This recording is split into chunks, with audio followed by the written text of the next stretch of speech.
You're going to spar for the first time. Are you crazy? Someone's going to punch you in the face. Yep. Ow! Do you know they're going to break your nose? You're going to end up with 2 black eyes. You're going to end up with cuts everywhere. You'll end up with CTE and punch drunk, slurring your words. That's not going to happen. Well, I bloody hope not.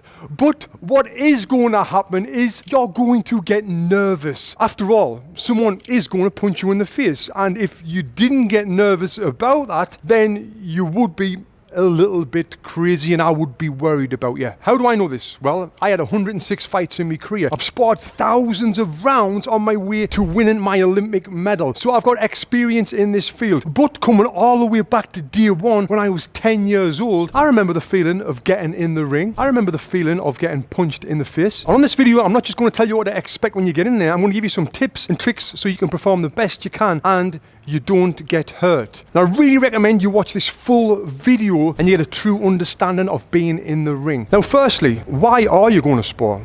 Do you want to fight? Do you just want to feel what it's like to get in the ring?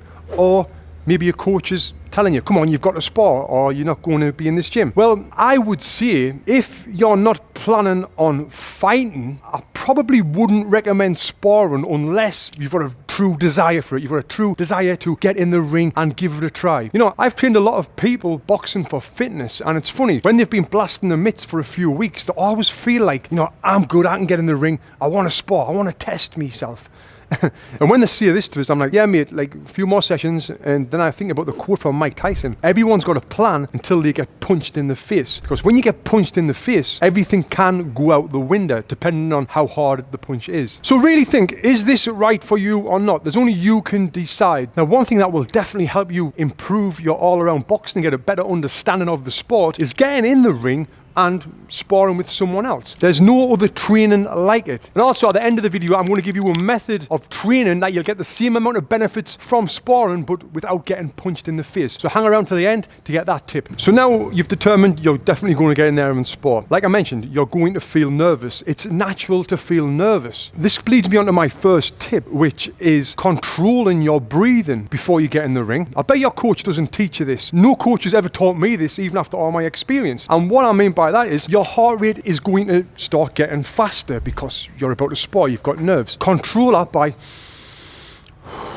taking deep breaths before you get in there. This will really help you deal with them nerves. And with you being nervous as well, it's definitely worth telling your coach that you're feeling nervous. A lot of people don't start to have this sort of communication with a coach because we try to be macho and we don't want to kind of let them down and tell them, and they feel like it's a weakness, but it's not. It's being honest. And there's nothing wrong with being nervous. I'm gonna make fun of them. I bet somebody gave you a wedgie on your way here. You look like all the nerds just had a convention on your body. Like all the nerds of the world that say, you know what, I know where to go. If your coach laughs at you and he's funny about this, then he's the wrong bloody coach. Because I'm telling you, mate, it's totally normal. So them deep breaths before you get in there is key to calm the heart rate down. Now, once you get in there, what tends to happen is we'll get tight and you start forgetting about your breathing because after all, someone is throwing punches at you. You've got to try and punch them back. With that, you will start to hold our breath. That's how I say beginner sparers just getting so tired because they've held the breath for 50% of the round. Now, it doesn't matter how fit you are. If you're holding your breath and boxing, you're going to get tired fast. And then if you're holding your breath, your heart rate's going to speed up really fast because your muscles are not getting that oxygen that they need. So when you're in there,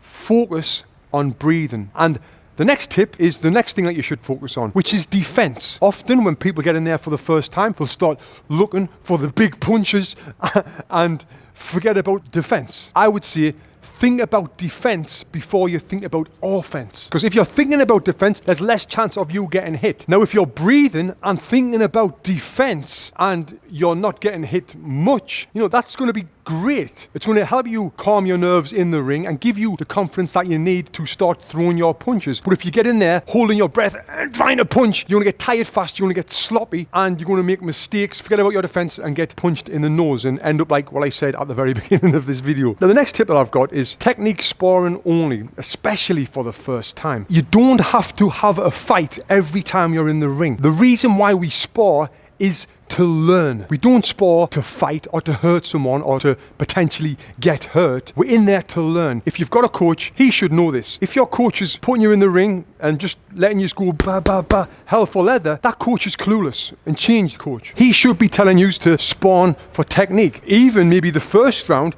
just using your left hands only. For your next round, then you can just throw straight punches only. Giving you something themed to work on rather than let you go out. There is some stupid coaches out there that might throw you in the ring for a test and let you get beat up. And that's how we'll know if this guy is tough. Because if he gets beat up and he comes back to the gym, then yeah, he's a fighter. But if he gets beat up and he doesn't come back to the gym, he's a coward. This sport's not for... Shut your mouth. If you're saying that, shut your mouth. That stuff winds me up.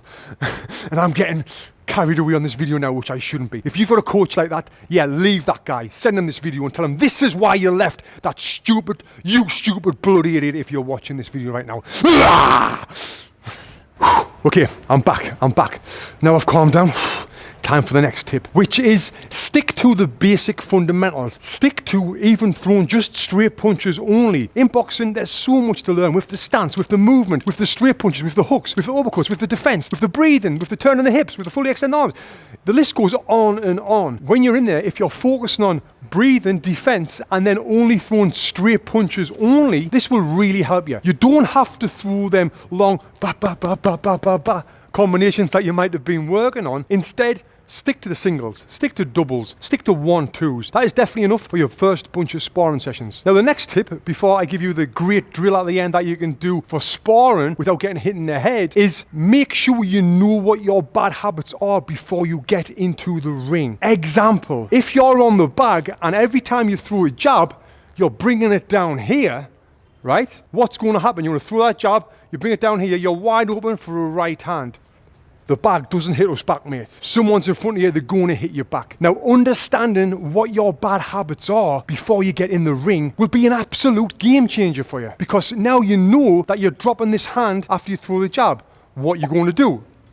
You're going to throw it and you're going to bring it back, which makes you way harder to hit when you're in the ring. But to do this, you've got to really identify your mistakes. And I've created a 5-step system to be able to help you perfect your mistakes and get out of any bad habits. I call it the ideal punching method. And it's totally free. I'll send you it straight away with some workouts that you can do to perfect your punches. You can scan here or you can go to TonyJeffries.com and I'll send you it straight away. And this will really help you before your sparring sessions. So what is this drill that you're going to be doing? Well, this is the drill that I do these days. I retired from boxing in 2012 after having 106 fights, been punched in the face thousands of times. I don't want to get punched in the face anymore, mate. I'll leave that to you in your sparring session. So the drill that I'm going to show you is all I do now, and it's really competitive, it's really fun, and I'm sure you're going to... Now the drill that I recommend you do is shoulder and body sparring. This is exactly the same as head sparring, but now you're using the shoulders as a target. Now you might be thinking, well, Tony, that's not very good because we're not getting punched in the face. and I guess depending on your goal, if you're going to be fighting, yeah, you need to spar. But if you're just wanting to get used to someone throwing punches at you, which will help improve your reactions, learn how to take body shots because you can hit each other hard to the body, and as well prevent you from getting a bloody nose like me, protecting your brain because you only get one brain, and if you're not going to be fighting, this is why I recommend you don't be doing sparring, and as well give you that competitiveness that we just crave as we're training boxing and we want to get better. And if you remember, I told you about my clients that I would train boxing to. All I would do with them was shoulder and body sparring, and that right there would change their thoughts a little bit about the head sparring too. Now, if you are shoulder and body sparring or actually proper sparring, you really need to have fast hands to be able to land these punches. And I created this video right here, giving you some tips on how to punch faster. Click here and watch this video next.